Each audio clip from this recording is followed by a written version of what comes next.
Hello, this is Bad Vibes. Today's video is on online dating. You know, the place that you go to find love or a good booty call, but instead you end up meeting a creep. I really hate when that happens. Joining me today is Mr. Haunted, one of the first narrators that ever reached out to me for a collaboration, back when I only had a few hundred subs. So make sure you go check out his channel and subscribe. His link will be in the description. So sit back, relax, and enjoy.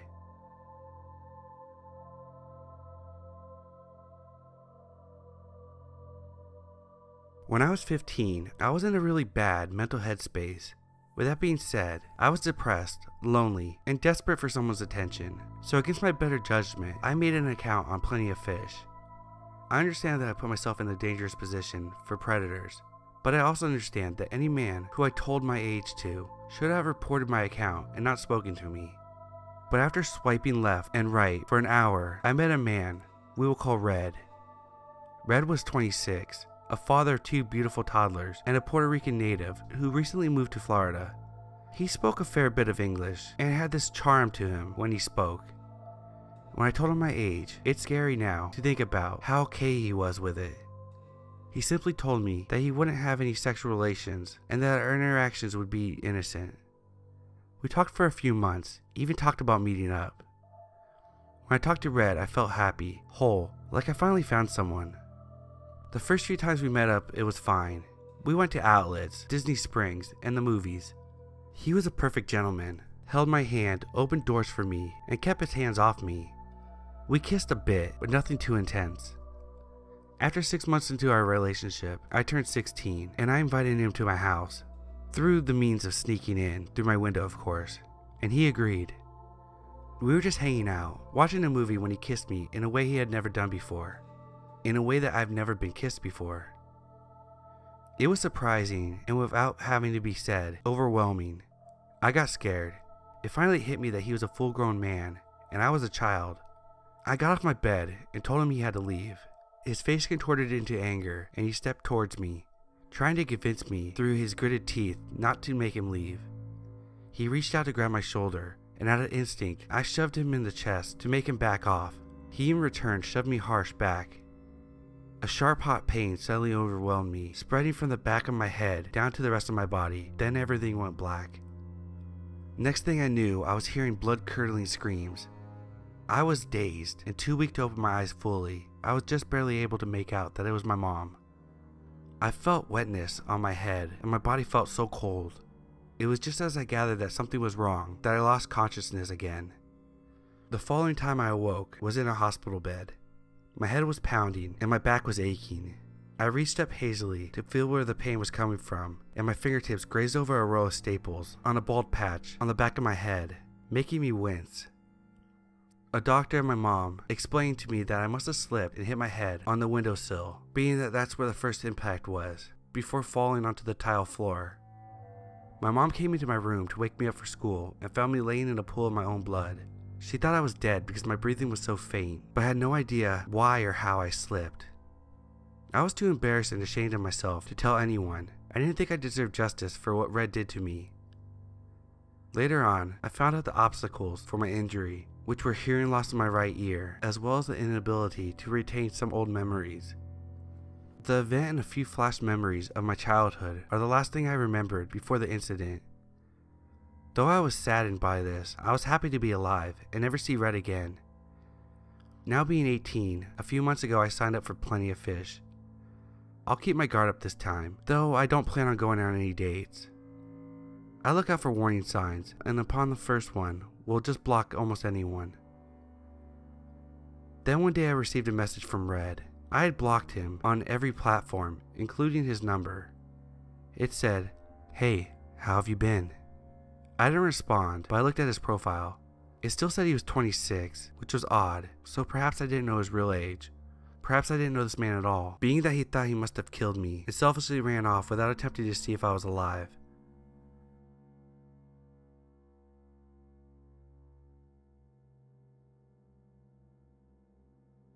This was 3 years ago, and I started college down the country.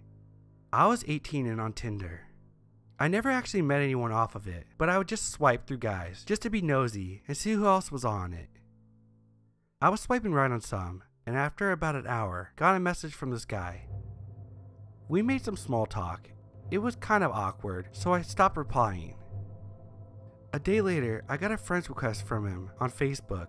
Mind you, I have a common enough name, so it would have taken ages for him to find me, and we have no mutual friends, and my Tinder photo is not on my Facebook page. The only thing I had on it was the university I was attending, so maybe that's how he found me, but I don't know. I then quickly got a follow request on Instagram, and somehow he found out my Snapchat username.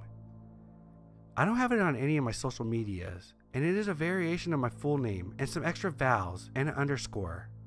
I was freaking out at this point. I messaged him asking how he found out my full name, and he just replied with, "I think we have a connection. I really want to get to know you better." I unmatched him, deleted my Tinder, and blocked him on all the accounts that he tried to add me on. After that, it was quiet for a few months. I was mainly staying in and was knuckling down as I had a lot of assignments to get to. This was towards the end of November. I had no assignments due for 2 weeks, so I decided to go out with some friends. One of my friends stayed in the student accommodations, and the other was commuting, so she was studying with my other friend. I decided to walk back to my house, as my landlady would probably freak out if I wasn't home that morning, and I really wish I got a taxi instead. My walk back was about 15 minutes from the local nightclub where we were at. It was about 3 a.m. at this point. I was at the front door of my house, opening up. The door was annoying, as it had 2 different locks, and I had to pull the handle towards myself to help open it up. It's also tough when you're tipsy and you're trying not to wake up the family you're staying with. Anyway, as I finally unlock the door, a dark car pulls up into the housing estate I'm staying at. It's a pretty big place and has a big green area for children and people to play with their dogs. The car comes towards me, so I quickly get inside and lock the door. The car pulls into the driveway of the house that I'm staying at and just sits there with its headlights on. I'm there shaking, too afraid to move from crouched below the door as the frosted glass was halfway up. Eventually I get courage and I go upstairs to look at the bedroom window to try to see who it was. Just then the car pulls out of the driveway and speeds away. A few days later I get a new friend's request from the creepy Tinder guy on a new Facebook profile, as there's no photos on this account, just the same name. I blocked it. It was bad enough that it caused me to transfer universities the following year. Thankfully I haven't heard anything since. I don't know if it was bad timing or if it was the Tinder creep that sat in the driveway, but it was petrifying. If you take anything from this, be careful who you let in on these social media or dating apps and what information you have up.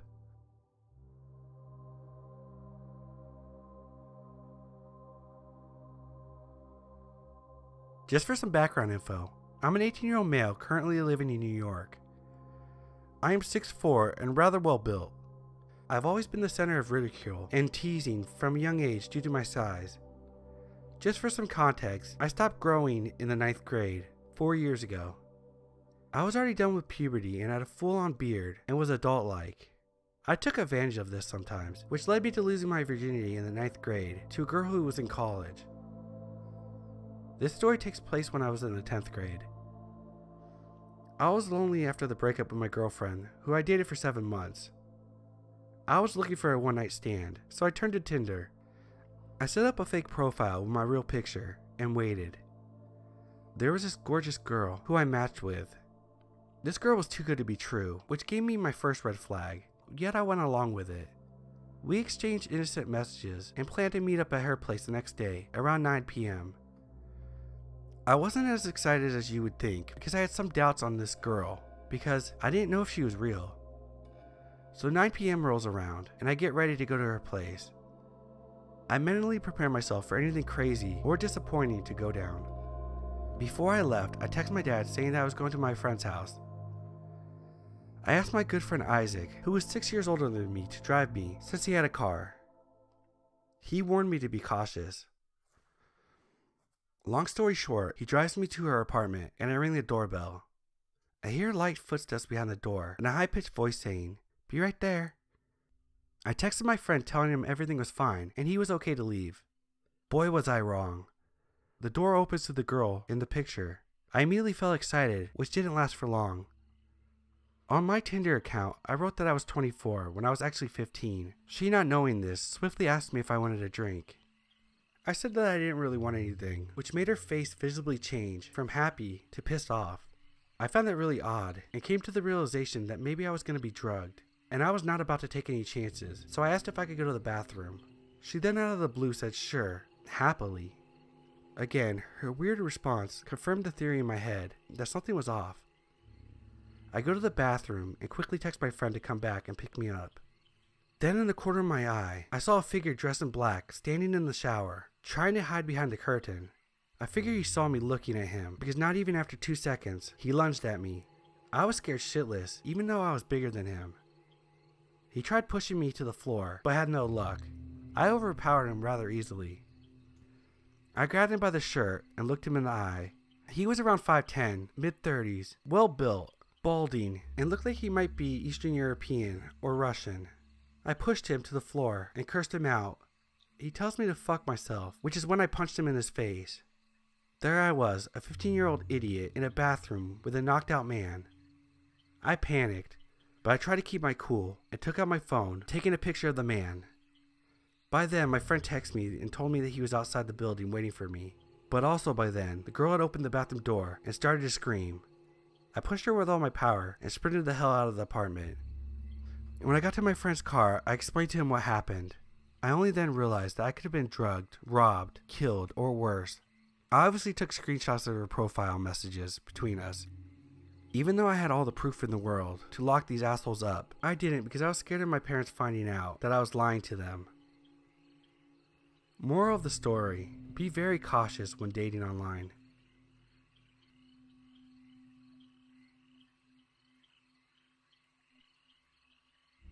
I'm a single Christian woman in my 20s, and since I don't have many friends in my local church, I decided to sign up for a website where I could make some friends online.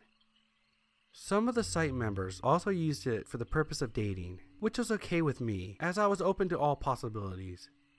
Soon, I met this guy that seemed very nice, and we had a lot of the same interests in common. After a few months of friendship, we began to Skype, since we lived far away from each other, so we couldn't meet up in person. We began chatting, and he seemed okay, but every now and then he would pause, go quiet, and just stare into the webcam. When I told him it was creepy and asked him what he was doing, he replied that he enjoys staring in silence. I wasn't sure if that was normal, and since around the same time I was busy dating someone else, I avoided this guy for several months. However, when I broke up with my ex, I was feeling lonely and decided I wouldn't mind chatting to a friend to take my mind off of things. This guy happened to be the only person available. We ended up chatting every couple days for the next 2 weeks, and I even started to get used to his uncomfortable staring when things turned weirder. During our conversations, I found out that this guy was in his 30s, and still a virgin, and we both agreed and believed that sex should only happen after marriage. So it came as a surprise one day when he confessed that he had a fetish for girls in school uniforms, and asked me if he could send me an erotic schoolgirl outfit with a very short miniskirt, because he wanted to see me wearing it. I said no, since I didn't like wearing revealing clothes. Another time, he showed up in his bed on the webcam, only wearing underwear, and began to ask me dirty questions. I just laughed and made a few jokes, and tried to change the subject. However, he was not very responsive to that conversation, instead preferring to stare at his screen into the webcam, grinning, while making repetitive motions with his hand under his bed covers. I didn't want to see this, so I made an excuse and left. I should have completely stopped chatting with him after that, but the next day, and the days after, he repeatedly texted me, wanting to go on webcam. Since I was bored and lonely, I asked him to promise that he wouldn't be naked, or do dirty things, and he agreed. For a couple of days, we managed to carry on chatting, but soon after, he did it again, and this time much worse. First, he asked me to touch myself and send him a recording of it. I refused, explaining to him in case my computer ever gets hacked, I don't want such things being seen anywhere on the internet. "Oh, but you don't have to make a video. I just want to listen to the noises you make," he replied. Again, I refused, saying that made me uncomfortable. But he wouldn't take no for an answer. He took off his underwear and began touching himself as if he was stroking a pet while grinning at me with a big creepy smile. I told him I had to go and terminated the video call. That same evening, I sent him a long message explaining why I didn't think we would be compatible with each other, and saying that I found him disrespectful and wanted to stop seeing him. He responded, saying that I am stuck in the past, only thinking about my ex, who used me. Even though this guy had no idea what went on between me and my ex. At that, I got angry and told him not to speak to me again.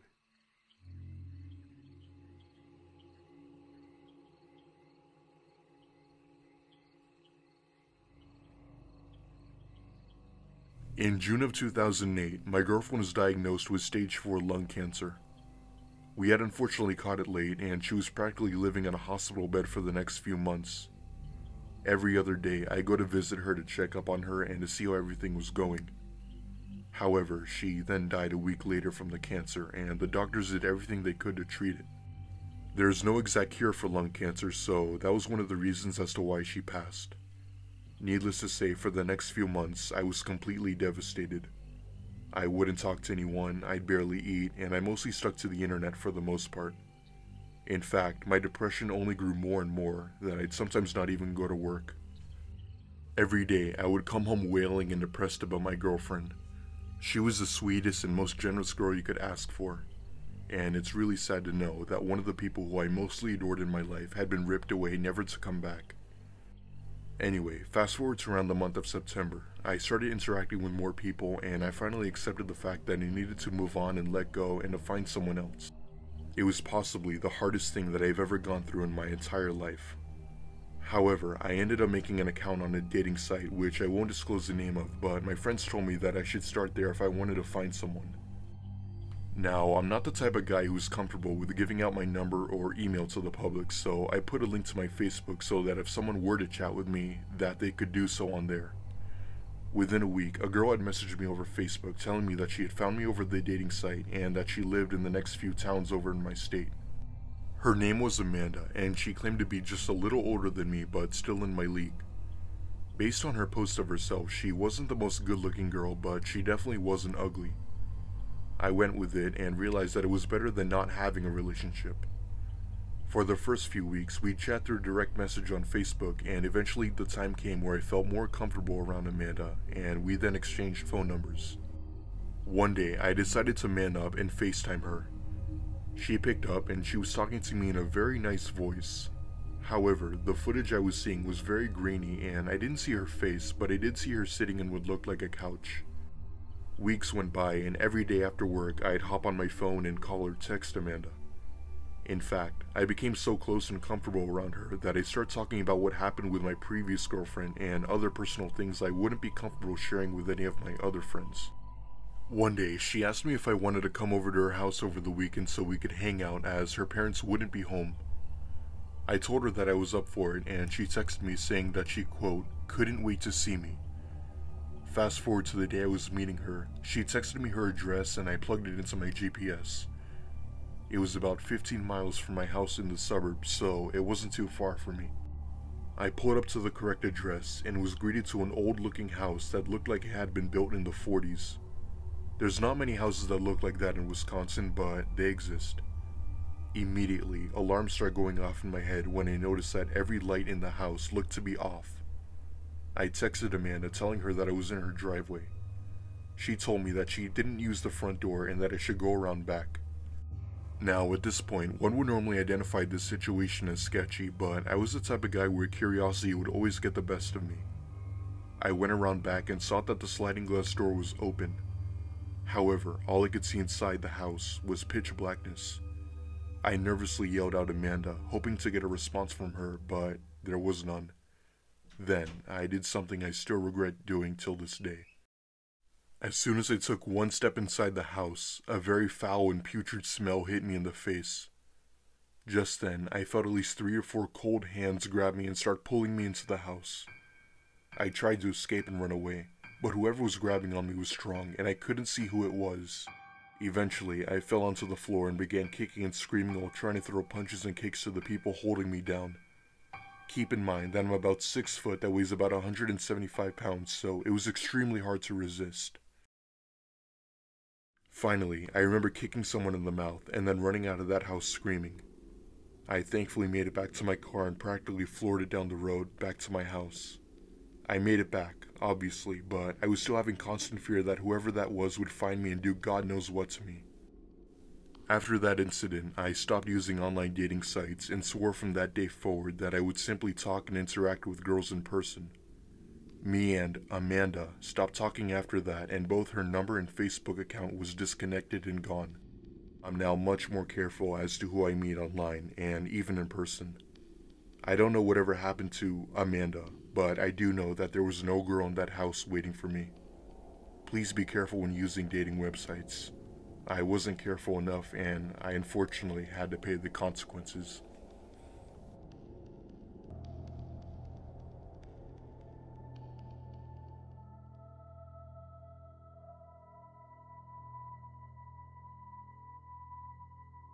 I had been sent to Korea from my university a few years ago. They told me that for my major, I had to go somewhere in Asia, and my friend had really talked up Korea for me. I knew nothing about it, and I decided, what the hell, I embarked on a semester-long trip. I only had one serious boyfriend in my life, who I broke up with a few months prior. I also didn't enjoy one-night stands, and wasn't digging the dudes at the clubs in Seoul. But I still wanted to have some sort of romantic experience, I suppose. So my friend recommended I use a dating app to meet English-speaking Koreans. That way I could meet someone and experience the actual dating culture. I thought, I'm young, so why not? I was just so eager to have new experiences. Maybe it sounds dumb trying to date in a foreign country, but it worked out for me eventually, just not the first date. I met him on a dating app after being in Seoul about 3 weeks. Let's call him Tim. I still didn't know the culture or city very well and was a bit naive about everything. He eagerly wanted to meet me for a date after talking to me, and he seemed nice. I should have asked more questions. I should have also noticed that he wasn't giving me many details about himself. Tim was a bit older than me, but claimed that he was a college student.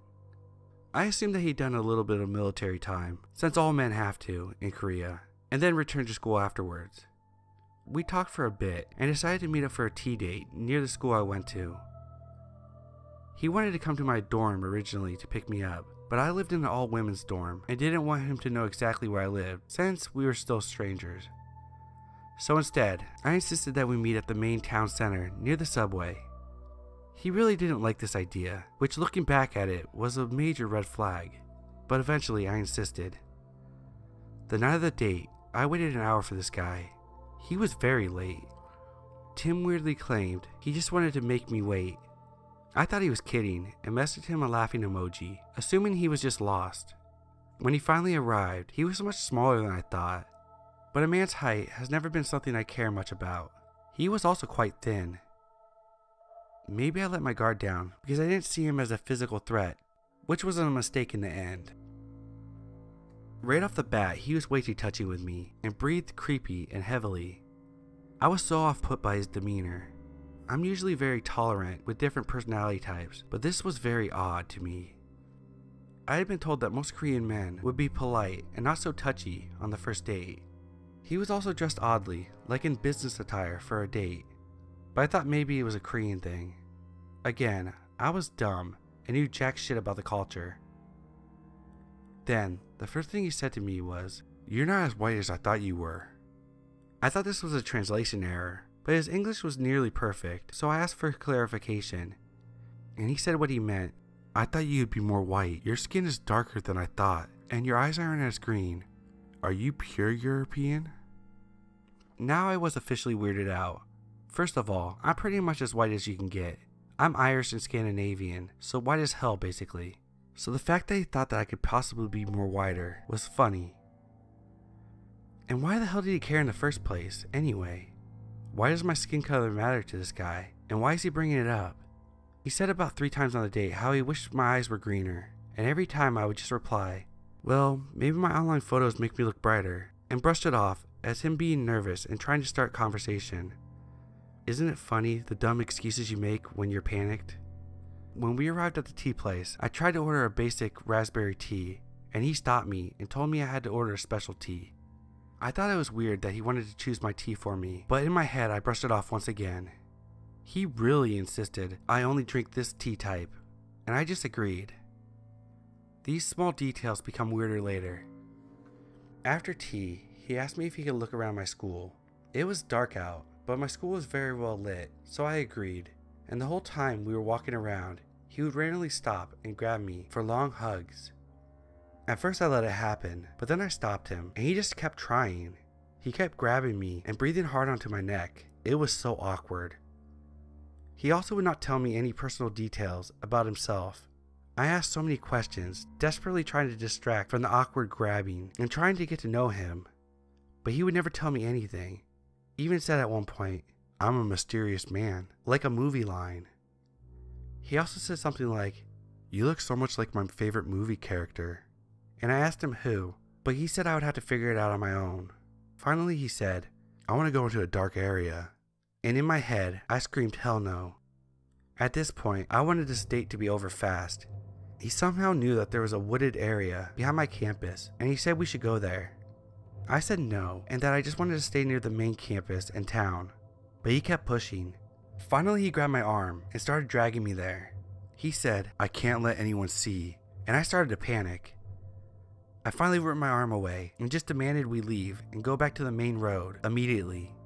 Looking back, I don't know why I didn't ask for help or get angry. Maybe I was scared, but I just began to book it back to the main road, and he followed. We ended up in front of a hospital near the center of town, and I told him it was time for him to go. I made some excuse, and he was pleading with me to stay. I told him that we could meet up the next day, which I lied, and that I would message him. I just wanted to get away from him at this point. I was pretending that it was all okay, just so he would leave. Suddenly, I think he's leaning in to kiss me, and I immediately think, oh god no. But it was so much worse. Instead, I feel a pain in my face. It takes me a second to realize that he's biting my face. It was like a dog. I had never felt this sensation before. He leaned his head sideways and bit me on the nose and cheek as hard as he could. I screamed and pushed him away. His face looked so freaky, and I barely had time to react in words. Instead, I ran up to the sidewalk until I saw the convenience store on the right. I ran to the back of the store and bent down and started crying. The two men who owned the store started yelling at me, but I couldn't explain my situation. I begged him in English to let me stay. I ended up having to buy a popsicle to stick around. I wish I learned more Korean by then. I guess Tim didn't follow me. I peered outside the store and didn't see him. I texted my friend and waited for them to get me to take me back to the dorm. On the way back, I messaged Tim and basically told him to stay away from me. I told him he was a creep and that he shouldn't bite women, and something along the lines of me calling the police, and then I blocked him. I was so scared to walk around my school after that. I was so afraid that he would find me somehow. I'm so thankful I never let him pick me up at my dorm. I called my mom to tell her what happened when she suddenly said, "Wait, what did he ask you?" She then put some details together and realized that all of these weird things had to do with the 50 Shades of Grey books. At first I thought she was just being silly and overthinking a bad date. I thought she was joking, but oh god, she was right. She had recently seen the movie or read the book or something and knew the details. The eye color, the way he dressed, and the tea he made me drink, and the random lines he said. It all matches the books and the movies. For his dirty little fantasy.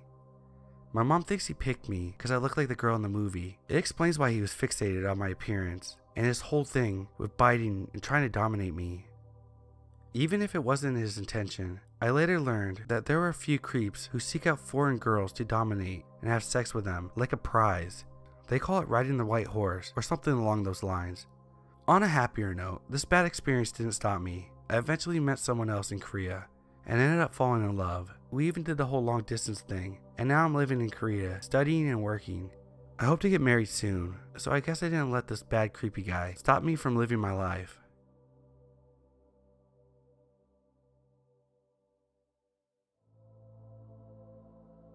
Somewhat recently, within the past year, I joined an app called Yobo. I had trouble finding guys, and I figured that it would be the best way to meet someone, especially since I wasn't old enough yet to join apps like Tinder. My first night on the app, this guy messaged me. He looked a bit old for his age, which he stated was 17.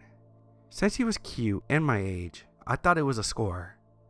I also assumed, like an idiot, that that was his age and his pictures were just flattering enough to make him look older and more mature. We hit it off instantly. We had lots of flirting and sending pictures back and forth. Thankfully, I never sent him anything too explicit. He would always compliment me on how beautiful I was, and he just wanted to see me and how much he would cuddle with me if we were to meet up. I strongly considered this, as I could drive myself and just use going out with a friend as a cover.